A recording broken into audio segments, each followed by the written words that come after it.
Hello and welcome, I'm Thomas Porteous and you're watching NewsX World. Let's take a look at some of the top stories. The death toll from massive floods in central Texas has climbed to 51, including 15 children, county officials have said.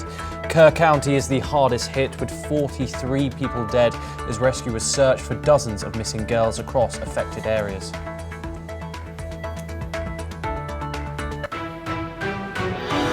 Israeli Prime Minister Benjamin Netanyahu says changes sought by Hamas to the Gaza ceasefire proposal are unacceptable. He says Israel remains committed to its security terms before agreeing to any final deal. Thousands of Tibetan Buddhists gathered in Dharamshala to mark the Dalai Lama's 90th birthday as he reaffirms his plan to reincarnate. The exiled spiritual leader who fled Chinese rule in 1959 told followers he hopes to live to 130 and wants his successor to be found by tradition. Israeli Prime Minister Benjamin Netanyahu confirms Israel is sending a team for fresh negotiations on a Gaza ceasefire deal. The move comes amid intense pressure to end months of deadly fighting and secure hostage releases.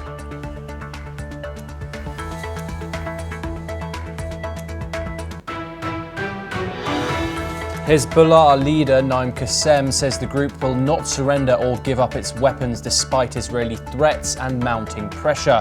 In a televised speech, Qassem insisted Israel's aggression must end before any talks of laying down arms.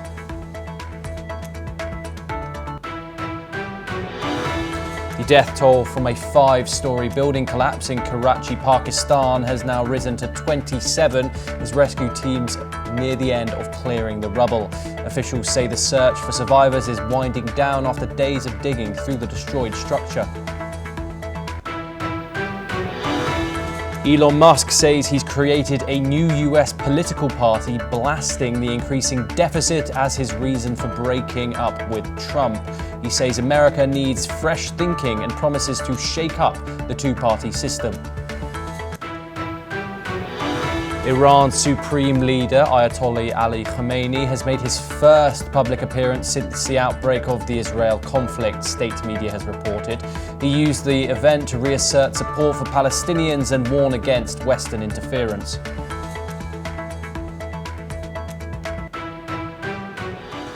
Now we start our program in the Indo-Pacific, where the Dalai Lama turned 90 today, surrounded by thousands of followers in the Himalayan town of Dharamshala, where he has lived in exile since fleeing Chinese rule in the year of 1959. The week-long celebration saw cultural performances, global well-wishes, and a reaffirmation of his commitment to reincarnate as the leader of the faith, in defiance of China's claim that it will select his successor. Let's listen in to what the Dalai Lama had to say. So when I reflect on my life, in retrospect, I see that I have not wasted my life at all. But as having the title of Dalai Lama, I have no pride or I would not have to regret at the time of my death. So rather, I would be able to die very peacefully. Hollywood actor Richard Gere, a long-time follower, was among those present. Let's listen in to his statements.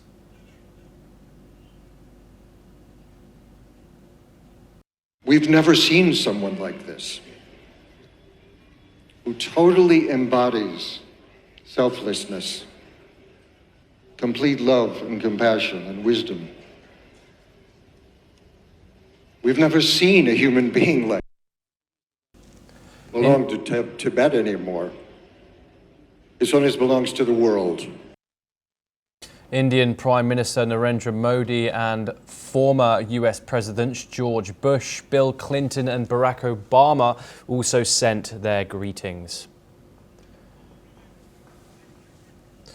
We now move on and over to the diplomatic world, where Japan's Prime Minister Shigeru Ishiba has said that he won't easily compromise in talks with Washington as Tokyo seeks to avert US President Donald Trump's threat to impose tariffs of up to 35% on Japanese goods.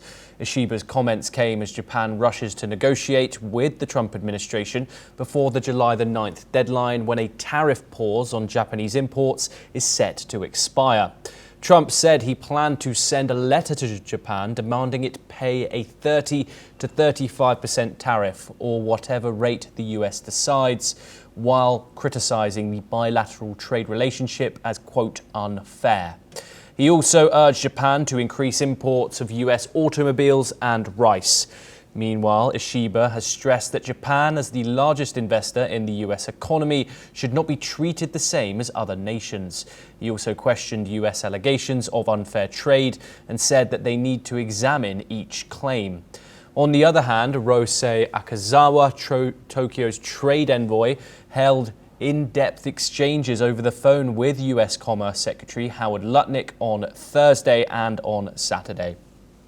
We're now joined by Professor Georgi Toleraya, who's an international affairs expert, joining us live from Tokyo. Thank you very much for joining us, Professor Toleraya.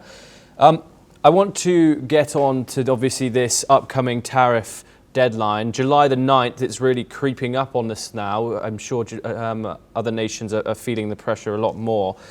How strong is the Japanese Prime Minister Shigeru Ishiba's position when he says he won't easily compromise here? Does Japan have any real leverage against a potential 30 to 35% tariff? Well, you mentioned the word pressure. The pressure is the name of the game, and it's the US, Donald Trump, who is exerting pressure. And of course, the other side should exhibit its resilience to pressure and say all the necessary words that they won't succumb, they won't give up easily. But in fact, the name of the game is trying to bargain, and US in a stronger position in comparison to Japan, whose economic woes are well known. So I think a compromise will be found finally, but I don't think it will be very beneficial for Japan or other exporters. Shigeru Ishiba says that his country, Professor, shouldn't be treated the same as other nations, as Japan is the biggest investor in the US industry in the world. Could Japan retaliate with its own measures if this tariff does come through, or that risk harming Japan's position as the largest investor in the US economy? Well, Japanese investment goes much into real estate and long-term investment, so they cannot take it out easily. Of course, I think in this case also their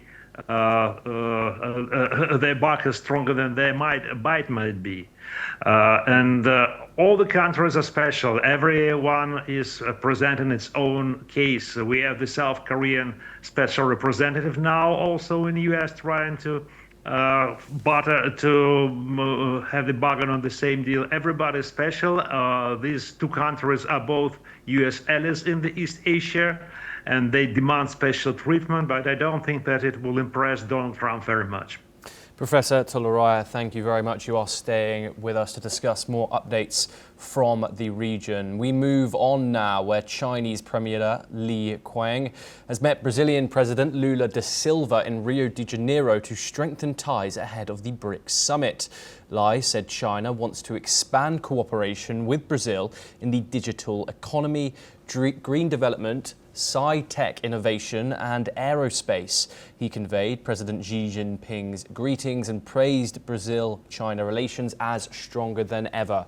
Li added that both countries must push for a shared future, enhanced trade, infrastructure and cultural ties, and work together on global challenges.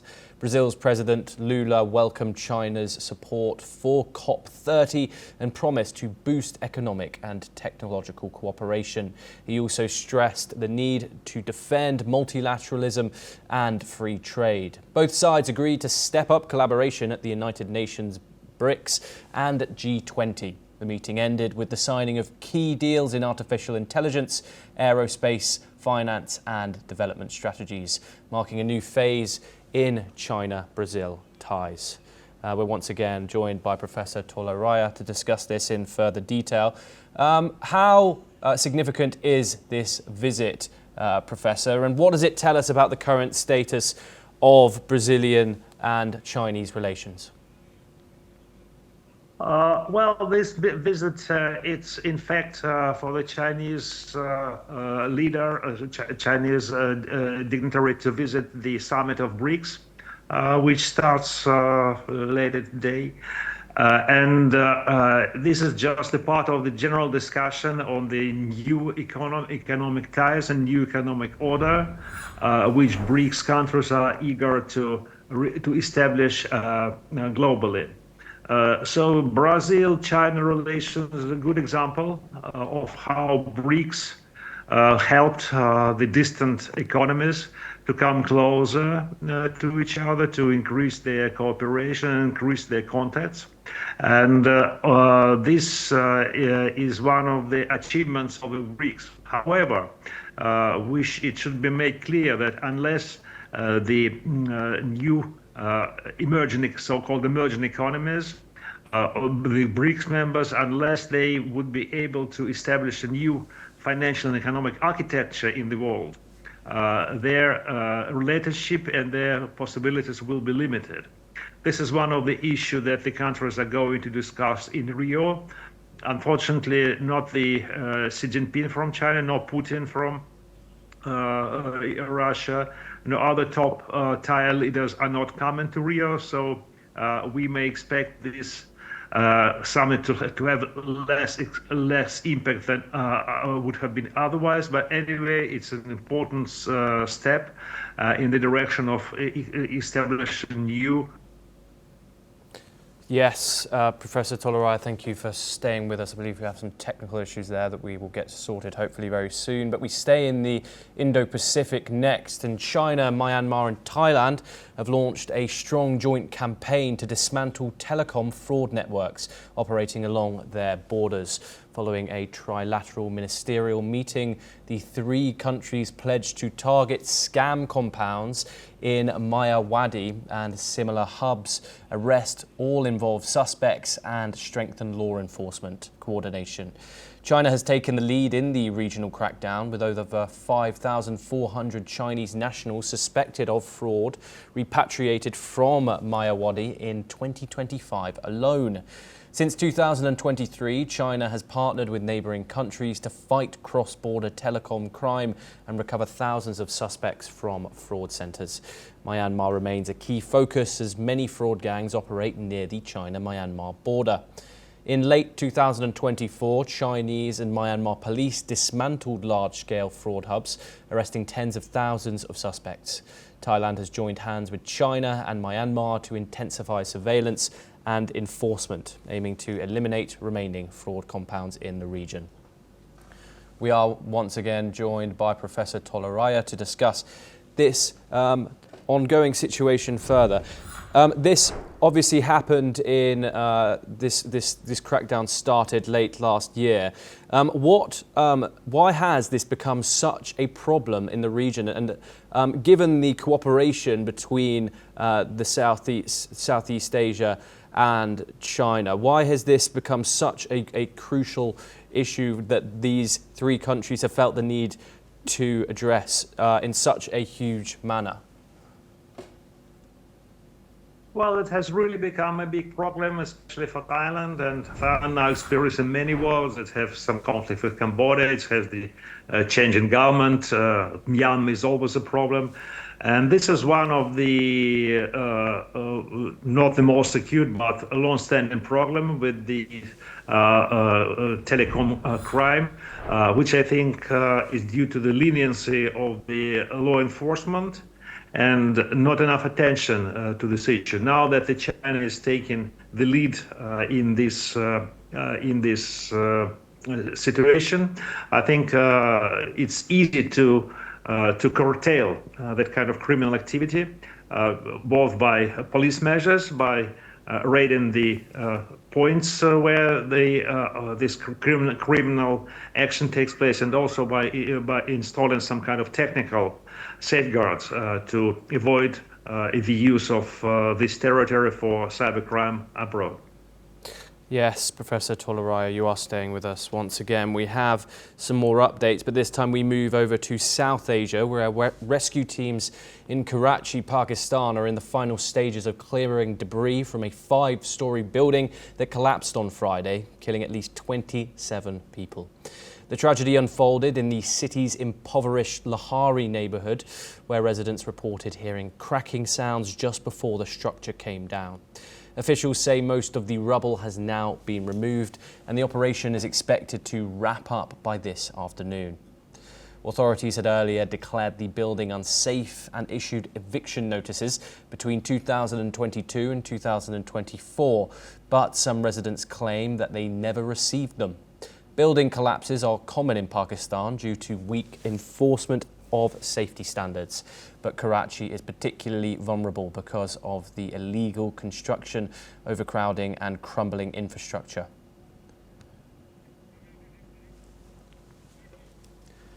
Now we move over to Australasia, where Australia's Home Affairs Minister Tony Burke has called an alleged arson attack on a Melbourne synagogue with worshippers in the building an attack on Australia.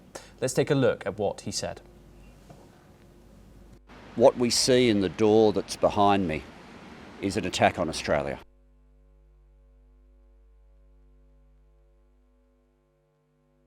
Detectives on July the 5th arrested a 34-year-old resident of Sydney and charged him with offences including criminal damage by fire. As per the police, the man is due to face court on July the 6th.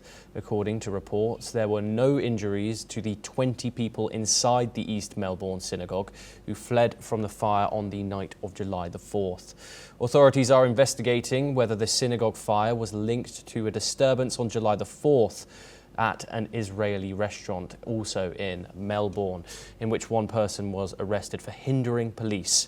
So far, Burke has said that there is a link in bigotry. However, the authorities are still investigating whether or not there is a more formal coordination.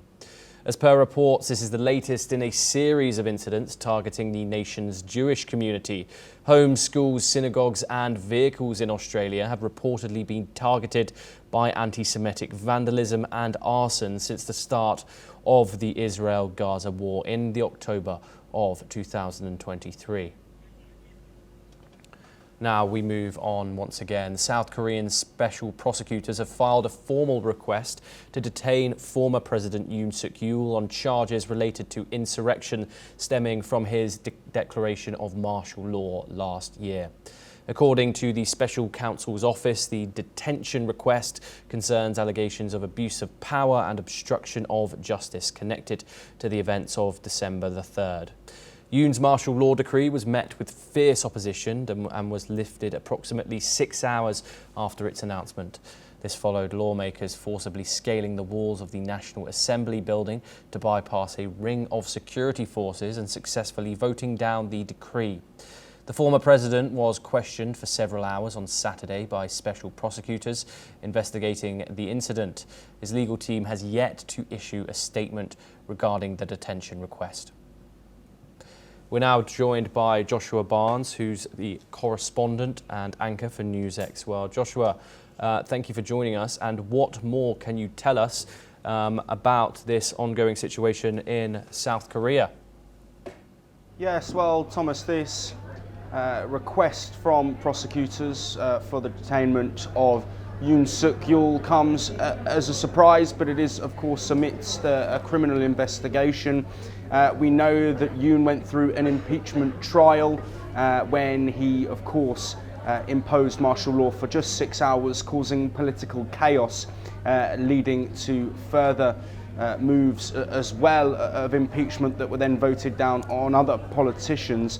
But Yoon's sort of story now is looking at those criminal cases. You said already that hours of questioning taking place on Saturday and clearly the prosecutors are looking for detention as progress is made in those criminal trials. That there is serious ramifications for Yoon. He could face life imprisonment or even the death penalty in those criminal trials. It's a serious situation, one that we will continue to develop and look at here on NewsX World. Joshua Barnes, thank you very much for those details.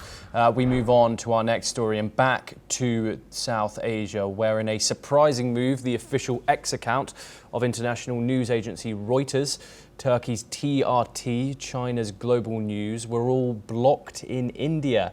Users attempting to access the accounts were met with a message stating the handle had been withheld in India in response to a legal demand. Soon after, the Reuters World account was also made inaccessible, sparking speculation over the reasons for the ban. Notably, Reuters has not issued any formal statement, and the Indian government initially remained silent. However, on July the 6th, the Ministry of Electronics and Information Technology clarified that the government had not asked X to block Reuters. A spokesperson said there appeared to be a confusion or technical issue on X's end and emphasized that the government is working with the platform to resolve the matter. Interestingly, other Reuters-affiliated accounts like Reuters Tech News, Reuters Asia and Reuters Fact Check remain accessible in India, raising questions about selective enforcement. The situation has reignited concerns over censorship, media freedom and how international platforms comply with Indian legal processes. We're now joined by Gautam Mukherjee, who is a senior journalist joining us live from New Delhi. Gautam, thank you very much for joining us. What are your thoughts on this? How likely is it that this was a technical issue on X's side rather than a deliberate blocking from the Indian government? A lot of people criticise India's media. A lot of people claim that censorship sometimes is used. What are your thoughts, Gautam? I think the media in India is extremely vibrant. If Reuters is, suffering a technical glitch, according to the Indian government, I would accept that.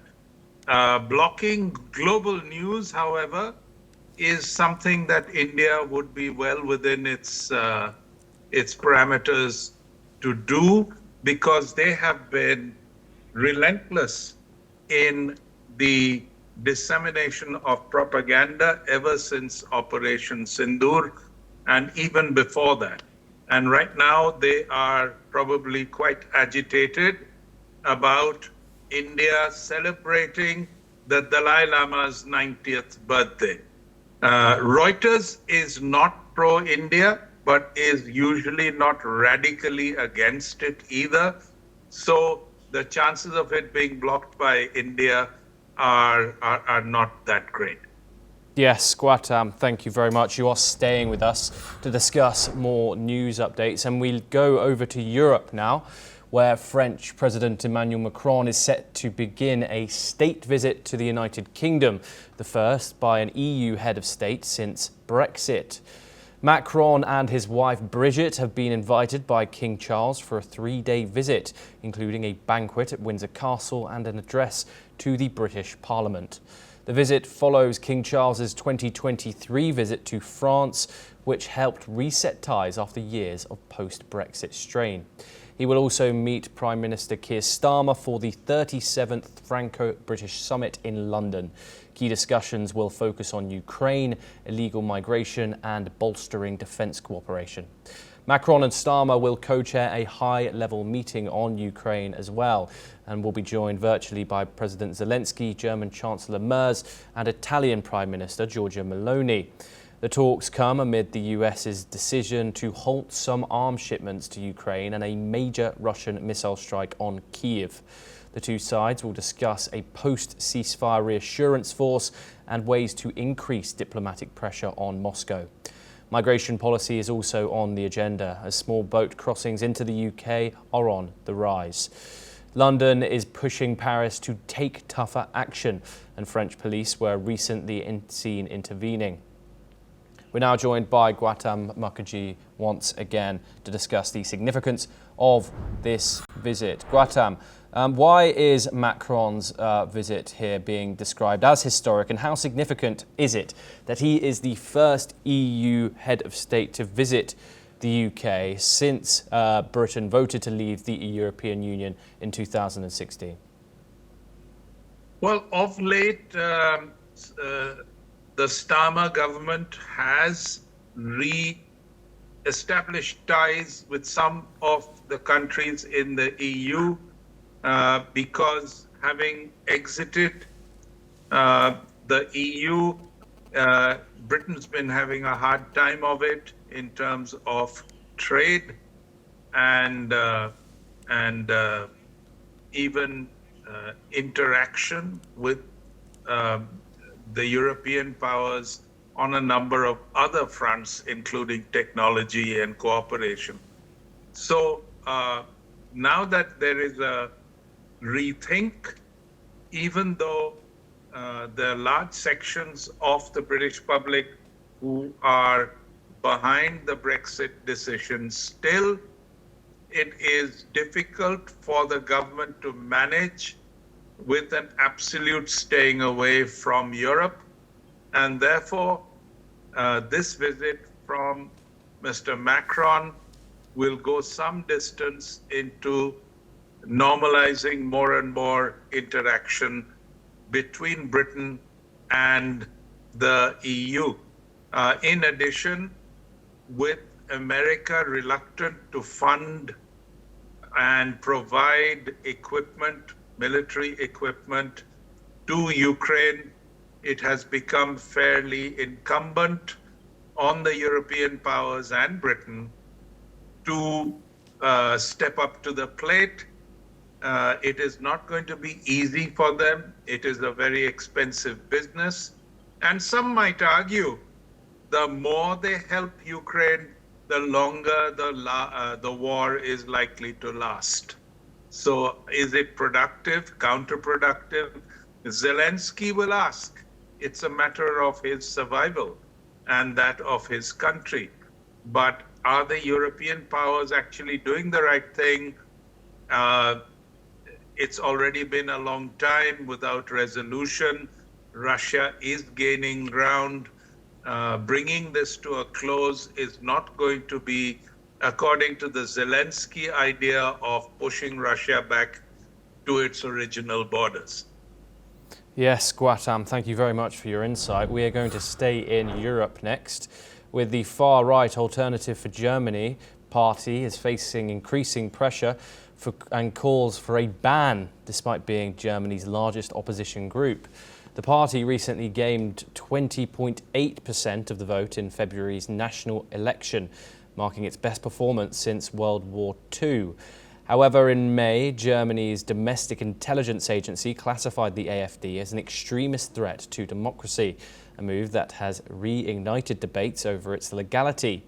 Legal experts argue that the AfD's size makes it viable for a target ban, as Germany's constitution allows the prohibition of parties that threaten the democratic order. Yet the legal process is complex and unprecedented. Previous attempts to ban far-right groups such as the neo-Nazi National Democratic Party have failed. Some German lawmakers caution that banning the AfD could backfire, potentially fueling its support and exacerbating political divisions. The decision to ban the party would not only impact Germany, but could have wider international repercussions, particularly amid its support from figures like Elon Musk and key US politicians. We're once again joined by Joshua Barnes, who joins us from the NewsX World newsroom to give us more details. Joshua, what can you tell us about the AfD party in Germany, and why are they saying it risks such a risk to democracy?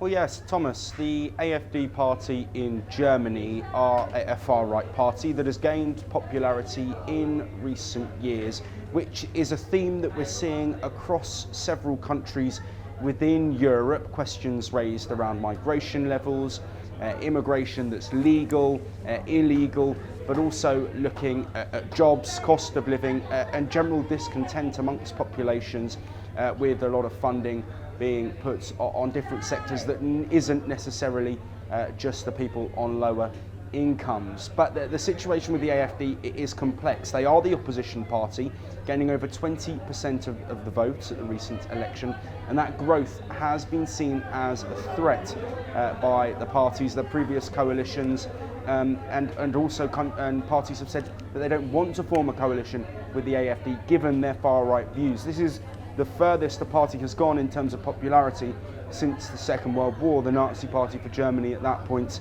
after the war, of course, being eradicated in a big move away from far right. But there is a common consensus amongst some lawmakers that there is a threat to democracy, but that process, as you've mentioned, will be a difficult one, and questions raised about how that could drum up further support for the far-right movement. Of course, it is a movement that is gaining popularity across Europe, and limiting that in an age of social media, in an age of connection across countries and across the world. There is a fear that there could be a bigger push if moves towards banning the AFD were to come about. But it is a situation where you're questioning the democracy of the actual move itself if it were to come in. There will be people divided on either side, and it will be interesting to see how those debates move forward. Yes, Josh, thank you very much for joining us on the We now move to the Middle East for more updates on developing situations in the region. In the past 24 hours, the Israeli Defense Forces have carried out extensive operations across the Gaza Strip, striking over 130 sites. These targets included Hamas command centers, weapons depots, rocket launchers, and Hamas cells. Aerial and ground forces worked in tandem with combat teams from the Kafir and 188th Armoured Brigade, seizing combat equipment in southern Gaza, particularly in Khan Younis. In Rafah, the IDF uncovered and dismantled tunnel shafts and terror infrastructure. Further north, elite units from the 98th Division eliminated terrorists in Gaza City and targeted military compounds, while the Commando Brigade destroyed surveillance equipment. The 99th Division continued operations to locate and demolish terror assets, including an explosives warehouse. Additionally, the 162nd Division reported eliminating Hamas members in Jabalia and surrounding neighborhoods. These actions come as part of ongoing efforts to dismantle Hamas's military infrastructure. We're joined by Professor Ephraim Imbar, who is a senior researcher at the Jerusalem Institute for Strategy and Security, and he joins us live from Jerusalem. Thank you very much for joining us, Professor Imbar. We've just talked about Israel's ongoing military offensive in Gaza. What's the feeling of how that is going, given the fact that this war is now entering its 21st month? Professor Imbar, if I can just get your thoughts on that. Well, I think the general feeling is that the war took too long, and there is a certain feeling of disappointment that the Israeli Defense Forces were not successful so far to make sure that Hamas is no longer in Gaza. This is a widespread feeling. Yes, and why are areas like Khan Younis and Rafah repeatedly targeted, and what strategic value do they hold for Hamas and its military objectives? I think that there was a change of strategy in recent weeks. Basically, the IDF decided to conquer territory and stay there in order to make sure that the territory, and particularly the tunnels that are in that territory, are not used for guerrilla warfare against the IDF. And there is a much greater effort now, particularly by the engineering forces, to demolish everything that can link to the tunnels. And this, of course, takes time. It's not an easy job, and it's understandable that it may take some time, but hopefully we'll see results soon. And Israel, of course, also hopes that a better strategy will be useful also in pushing Hamas into a softer negotiation position on the hostages that that they've taken on October 7, 2023. Okay, Professor Imbar, thank you very much. You are staying with us to discuss related developments. Reportedly, the Israeli Security Cabinet has approved a plan to expand aid distribution in northern Gaza, according to an Israeli official. The aid will be delivered through international organizations, including the United Nations World Food Programme Deputy Executive Director Carl Skau met Israeli officials last week and also visited Gaza City to assess the humanitarian situation. Skau said Israel currently allows 100 truckloads of food a day through the Netzarim corridor and Erez crossing, though Erez was closed last week after WFP reported its trucks were hijacked by armed Gazans. He added that if a ceasefire is reached, WFP can mobilize 500 to 600 trucks into Gaza within 24 hours. We're now once again joined by Professor Imbar to discuss these updates. Professor Imbar, this has been a conflict. This has been very visual in the modern age that we live in now. Images captured from the Gaza Strip have been terrible to see.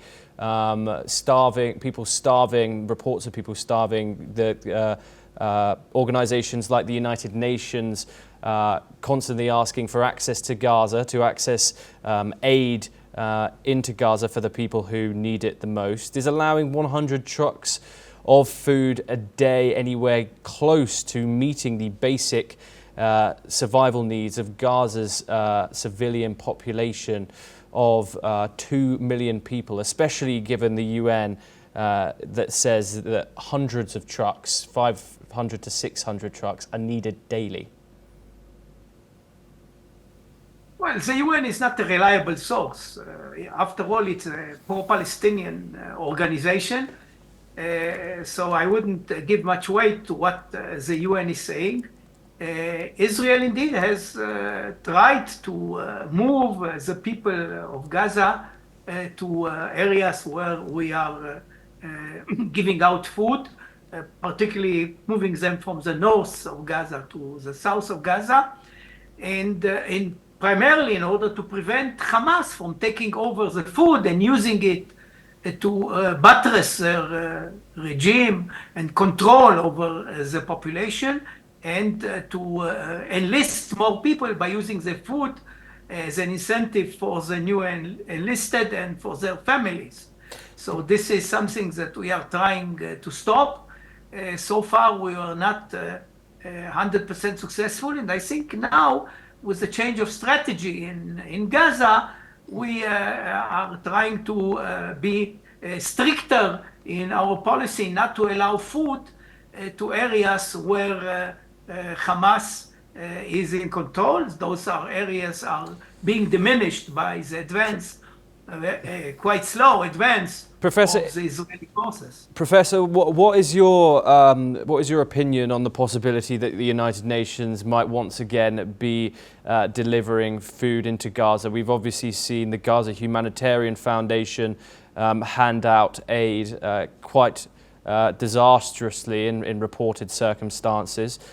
So what is your view that the United Nations might resume its operations in the Gaza Strip? I think that this is a negative development.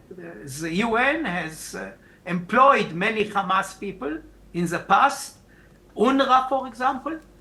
So the UN is seen in Israel as a hostile organization that is trying to undermine Israel's efforts to uproot Hamas from Gaza.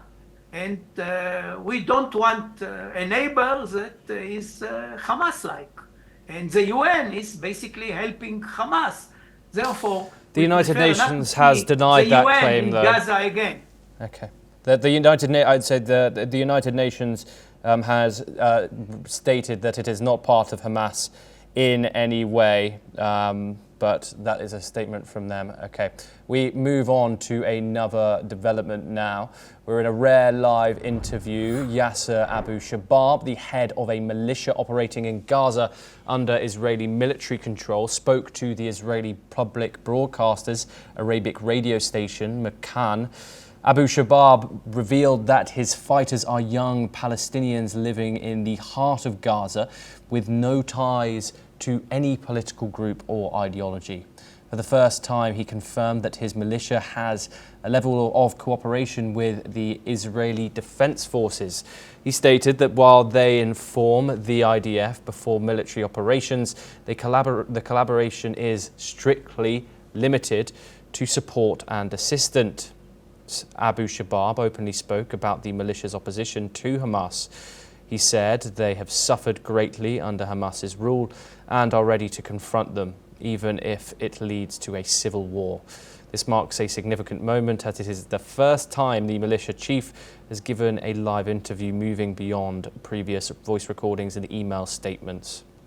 We're once again joined by Professor Inbar, and I wanted to get your point of view on this interview that has just come out and the fact that Israel has been arming armed militias in the Gaza Strip, and what benefits to that are there to that, and obviously, of course, what problems does that hold as well? We see a clan, a family in Gaza that is ready to get rid of the Hamas yoke, and we are trying to help them because this serves our purpose to uproot the Hamas rule from Gaza. Okay, but what about the possible ramifications of arming an unvetted opposition militia group inside of a war zone? Does that not make the area unsafe for further civilians and then possibly a further escalation in the region even further, Professor Inbar? Of course, use of force that you do not fully control they may be problematic, but what is the alternative? We have to subjugate our actions to the main goal, to uproot Hamas, a terrorist, Islamist radical organization. So they serve a good purpose for us as well for humanity. To get rid of Hamas is a noble goal. Okay. Professor Inbar, thank you very much for your insight and joining us on the programme. It is always valued. We now move on once again and we wrap up the programme with some news from the world of entertainment. Let's dive in. K-pop sensation Blackpink premiered their upcoming jingle for Jump live for the first time during the opening night of their Deadline World Tour in Seoul. While global fans praised the performance, some Korean netizens were less impressed, calling the song B-class and questioning if it matches Blackpink's usual quality. The song isn't officially released yet, so fans and critics alike will be watching closely to see how Jump performs on the charts once it drops. This marks Blackpink's first group comeback in years following their successful solo projects. Spice Girls star Mel B. Brown married her longtime partner Rory McPhee in a romantic ceremony at St. Paul's Cathedral in London on July the 5th. The 50-year-old bride wore a custom ivory gown by Josephine Scott, then changed into another dress designed by Justin Alexander, and one designed by her former bandmate Victoria Beckham. The star-studded celebration included Emma Bunton, Cara Delevingne, and Daisy Lowe. While Mel's 3 daughters served as bridesmaids, Mel was granted the honour to marry at St. Paul's after receiving an MBE for her advocacy work. After a 6-year relationship and a 3-year engagement, the couple said, "I do" in style. Kelly Clarkson has postponed the first 2 shows of her highly anticipated Las Vegas residency at Caesars Palace, citing vocal strain from intense rehearsals. The July the 4th and 5th opening dates for Kelly Clarkson's studio sessions were cancelled just hours before curtain, as the singer shared an emotional message on Instagram explaining her need to rest and avoid long-term damage. Fans flooded her comments with support, praising her for putting her health first. The rest of the residency, which runs through November, remains on schedule, with Clarkson promising a strong return next weekend and an intimate concert experience featuring new arrangements and classic hits. The summer box office is heating up with Jurassic World Rebirth, taking a massive bite out of ticket sales. The film earned over $55 million since its July the 2nd release and is back on track to hit $140 million by Sunday. Despite being the lowest opener in the franchise, it's still this week's biggest winner. Brad Pitt's racing drama F1 holds second place, while How to Train Your Dragon continues to soar in third. Pixar's Elio struggles with a record low opening and numbers, and 28 years later rounds out the top 5 as zombies make a steady box office comeback. Heavy metal legend Ozzy Osbourne took his final bow in a thunderous farewell gig at Villa Park Stadium in Birmingham, reuniting with Black Sabbath for the last time. The 76-year-old rose on a black throne to perform fan favourites like Crazy Train and Iron Man before joining Geezer Butler, Tony Iommi and Bill Ward, marking the band's first performance together in 20 years. The star-studded Back to the Beginning concert also featured Metallica, Guns N' Roses and more in a night packed with emotion, tributes and fireworks. Fans called it the greatest metal show of all time and a fitting goodbye to the Prince of Darkness. Well, that is all we have time for. We will continue to bring you more news updates from around the world. Thank you very much.